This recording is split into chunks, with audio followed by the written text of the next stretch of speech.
Namo Buddhaya. This is a special inner guide video that is dedicated to the little daughter who had asked a question from us.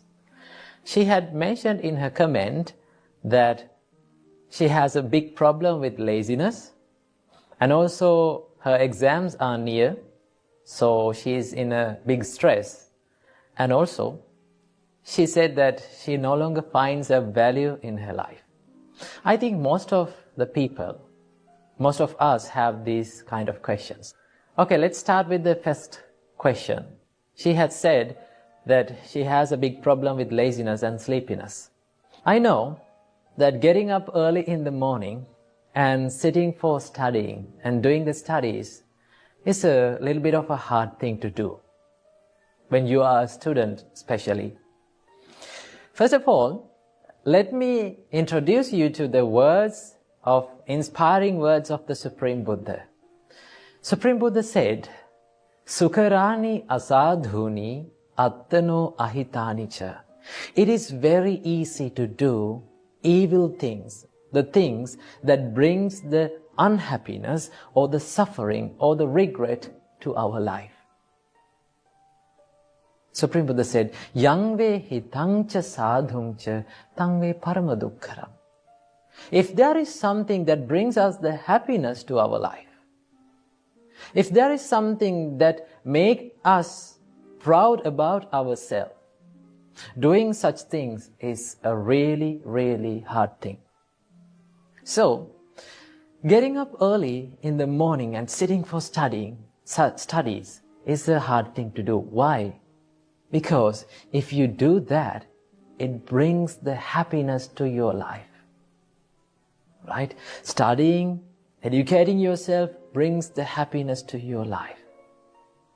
So, most of the people, they find hard to get up early in the morning. Now, we all like that fluffy and comfy and warm feeling that we feel on the bed in the morning. So when you open your eyes in the morning, your mind says, just stay another 5 minutes. And that's the point that you are making the mistake. Your mind, you listen to your mind, you listen to what your mind says. When your mind says, just stay another 5 minutes more, it's okay, it's not a problem. That is where you make the mistake. And that 5 minutes will last long for another hour. And when you get up after an hour, your mind, the same mind that told you to stay on the bed for 5 minutes will complain you. You are not studying. It will say that you are going to fail the exams. That is how our mind lies us. That is how our mind tricks us. So when you get up in the morning, when you open your eyes in the morning, right? When your mind says to stay on the bed for another 5 more minutes, do not listen to that. Do not listen to that lie. Get up and refresh yourself and start studying early in the morning. There's a great quote that I remember all times when, even in my life, when I'm going through hard times, I remember this quote. It says, it is a wonderful quote. It says, if you do what is easy today, your life will be hard tomorrow. Let me repeat that again. If you do what is easy today, your life will be hard tomorrow. But if you do what is hard today, your life will be easy tomorrow. So getting up early in the morning is a hard thing. But if you do that hard thing, remember, your life will be easy. But if you stay on the bed for another 5 minutes, doing what is easy, your life will be hard tomorrow. So get up early in the morning. Do you know how long you're going to feel the hardship of getting up early in the morning? Do you know for how many days that you are going to find very hard to get up in the morning? Only for 3 weeks. If you get up early in the morning and start studying in the morning for 3 weeks, remember, only for 3 weeks, it will make a habit to your life. And after that 3 weeks, you will never find it hard. It will become a habit. You don't want to think about it again and again. It will become a day-to-day practice. So do that, although you feel hard, for 3 weeks and see the result. That is the answer for first question. And let's go for the second question. She had mentioned that her exams are near, so she's stressed and she's unfocused. Her mind is clumsy. So what is the answer for this? Remember, now when the exams are near, it is the normal nature that we feel frustrated, distracted, unfocused, and clumsy. That is the normal nature, right? So I need you to do one thing. This is a special thing to do when the exams are near, right? Focus on one thing at a time to study, right? Focus on a single thing at a time to study. Study for 20 minutes, right? When you're studying, just forget all the other things that you have to study. Now, normally when we start to study, we find that there are so many things that we have to study in a short time. Now, the more you remember these things, the more your mind will regret. The more your mind will start to become clumsy. So I need you to do this thing. When you're studying, just forget about all the other things that you have to study. Just think, now I have to study only this thing.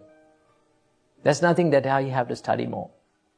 Just focus on that and study for maybe 20 minutes and take a break for 5 minutes. This is called the Pomodoro technique. I think it is well known. So study for 20 minutes, well focused, and give yourself a little bit of a break for 5 minutes and start studying again. And focus on the special points in your studies, right? And now, when the exams are near, if you haven't studied, right? So I know you're regretting in your mind. So, if you didn't make through the exam, I'm using the word if, right? If you did not make through your exams, I need you to do this thing. What is that? Never, ever give up studying. At some point in our life, we will lose our balance and we will fall down. We will go through hard situations, right? We will fall down in our life, but get back up and try again. You will fall for the first time. You will fall for the second time. You will fall for the fourth time, fifth time. Though you fall for the 1,000,000th time, what you have to do is get back up and try again. As humans, we should never give up in our studies and in our success.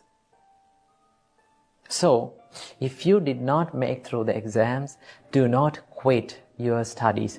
Do not quit your education.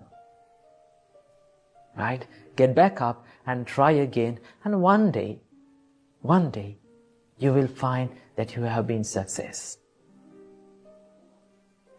And let's go for the third question. She said that she no longer finds a value in her life. Remember, as humans, we are born to this world to add a value to our life. When we come to this world, we brought nothing. We had nothing. We knew nothing. But as humans, we have to add a value to this life. Right? Study well, start loving others, start loving your parents. And if you cannot study for yourself, right? If you cannot work for yourself, work for the people who loves you. There are so many people around you who loves you, who have dedicated their life on behalf of yourself. Right? They are your parents. Try to bring a smile to your parents' face saying, Mom, Dad, I made it. One day you should do this. So if you did not give up, you will be success one day. But if you quit, if you give up your education, if you give up in your goals, it is very sure you will fail. Therefore, never give up. Work for yourself as well as work for the people who love you most. Right? Bring a smile to their face. Right? The only thing that you have to do in your position as a child, as a student, is to study only. You don't want to earn money. You don't want to look after the babies.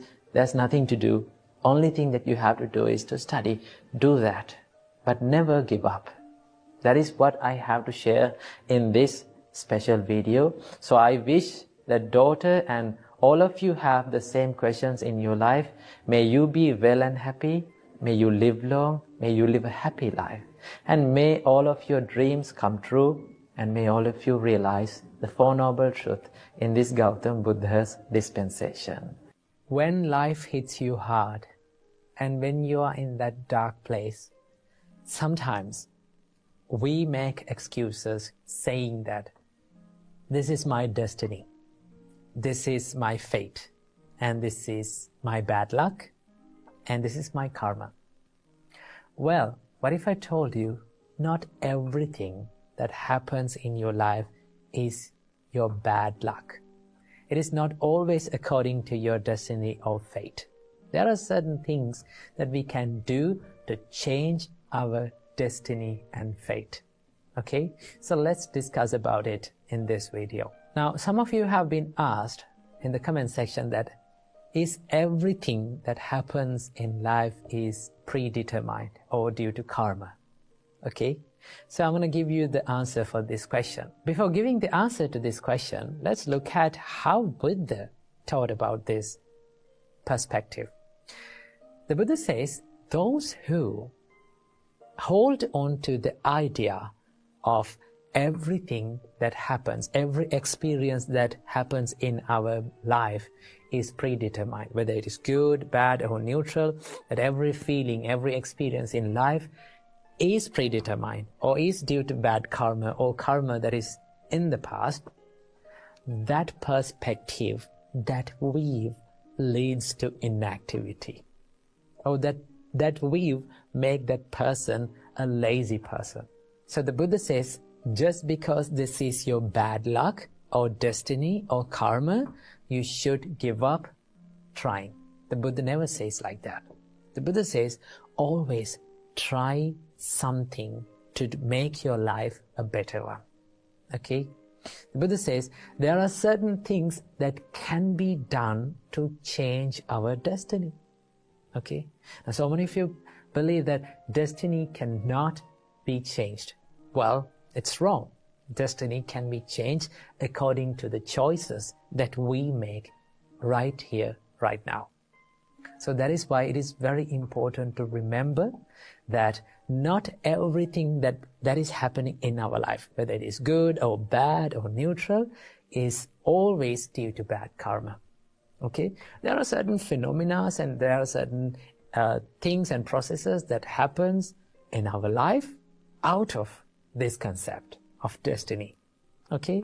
Let's say you're trying to go to work and you're getting ready to go to work, and all of a sudden there will be a huge rain. Okay? Now that rain is due to bad karma? No. That is a phenomena, and that is a process that happens in this environment. Well, rather than complaining about this bad karma, rather than complaining about our destiny, why can't we choose to do something about it? Why can't we try to change the situation? If we can change the situation, then definitely we can do it. That is why there's a great saying that says, if you have a problem in your life, okay, If you can do something about that problem to change that problem or make it a better one, okay, come out of that problem, then you should not worry about it, because certainly you can do something about it, okay? And there are certain problems that appears in your mind and in your life that you cannot do anything about it. Well, if you cannot do anything about it, you should not worry about it, okay?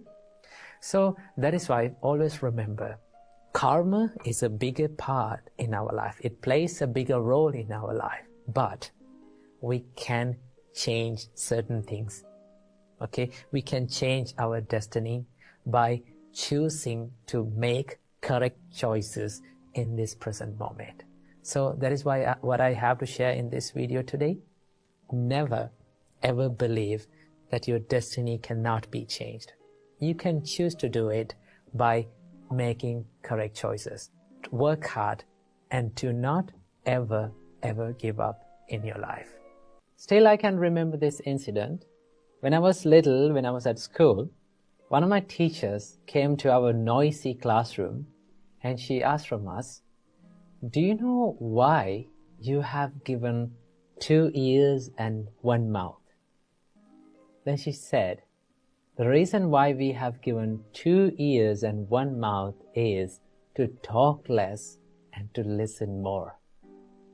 Ladies and gentlemen, when we deal with people in our relationship life, in your family life, in your workspace, if you have this quality of active listening, that can help you in many ways.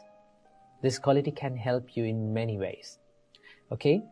Now, so many people come to our temple and they talk with the monks with their problems and about their family problems, the problems in the workspace. And there's one thing that they all say, and that is, they say, they are not listening to me. They are not willing to pay attention to me. They cannot understand me. That is one thing that they say. So, if you have the art of active listening, if you practice the art of active listening, you will be liked by many people, right? People always like to talk with someone who is paying more attention to them, right? If you consider about the Buddha, Buddha was a great listener. At one time, one man comes up to the Buddha and he starts insulting him, right? He starts blaming him. All through that incident, the only thing that Buddha did was he listened to that person, right? He paid a good attention to that person. And in another time, one lady comes with her son died on her hand, and she was wailing and she was lamenting in front of the Buddha. And the only thing that the Buddha did was, he paid attention to that lady's suffering, right? He listened to that lady's suffering. So, if you can practice this art of active listening, if you can listen more and talk less, people will start to like you. Remember that. For an example, if you come up to me, right?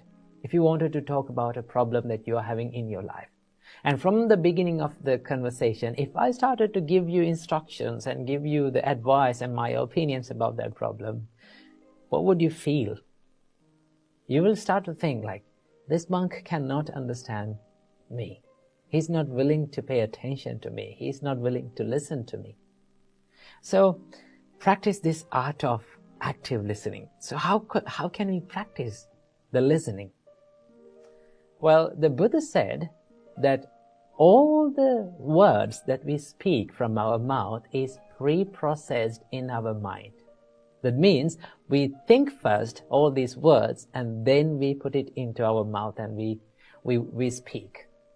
So if we can be mindful about what we think, what is going on in our mind, then it is very easy to control what you speak. And then it is very easy to know when to speak and when not to speak. So this practice is called, being mindful about the thoughts is called Chittanupassana in Buddhism, right? For that, The only thing that we have to do is like just sit in a quiet place and just watch our thoughts, what comes to our mind. We don't want to react with that thought. We don't want to chase behind that thought. Just identify the thought as just a thought. That is one practice that you can practice to be a good listener. And also, there's another way to practice this listening ability is to engage in conversations and try to listen more to that person. So, in the next conversation that you're having, try this out.